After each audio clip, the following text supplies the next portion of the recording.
കുരിക്കിന്മേൽ കുരിക്കാണ് ഇവിടം, പറയാതെ വയ്യ. തീരാ ദുരിതത്തിനുമേൽ മറ്റൊരു ദുരിതമിടം കൂടിയായി മാറുകയാണ് അങ്ങാടിപ്പുറം മേൽപ്പാലത്തിലൂടെയുള്ള യാത്ര.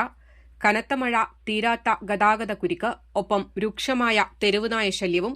അങ്ങാടിപ്പുറം മേൽപ്പാലമിറങ്ങി ബൈക്കിൽ വരികയായിരുന്ന അങ്ങാടിപ്പുറം സ്വദേശിയായ യുവാവിന് ചൊവ്വാഴ്ച രാവിലെയാണ് തെരുവുനായയുടെ കടിയേറ്റത്. പെരിന്തൽമണ്ണ ഭാഗത്തു നിന്നും മേൽപ്പാലം വഴി അങ്ങാടിപ്പുറത്തേക്ക് വരികയായിരുന്ന യുവാവിന്റെ കാൽമുട്ടിന് താഴെയാണ് നായയുടെ കടിയേറ്റത്. ഇയാൾ പെരിന്തൽമണ്ണ ജില്ലാ ആശുപത്രിയിൽ ചികിത്സ തേടി. ഇതേ ദിവസം തന്നെ പെരിന്തൽമണ്ണ ജൂബിലി ജംഗ്ഷനിലുള്ള നാട്ടുകൽ 55 മൈൽ സ്വദേശിക്കും രാവിലെ നായയുടെ കടിയേറ്റിട്ടുണ്ട്. ഇയാളും പെരിന്തൽമണ്ണ ജില്ലാ ആശുപത്രിയിൽ ചികിത്സ തേടിയിട്ടുണ്ട്. എങ്കിലും ഭീതി ഒഴിയാറായിട്ടില്ല.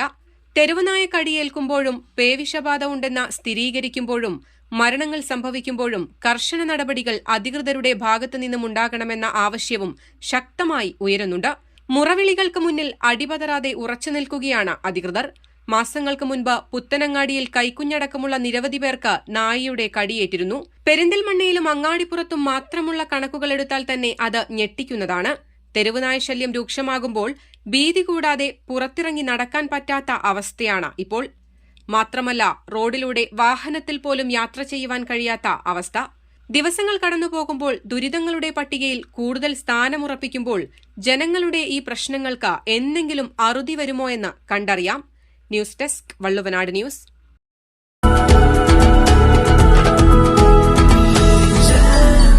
Jam June Hypermarket, exceeding expectations.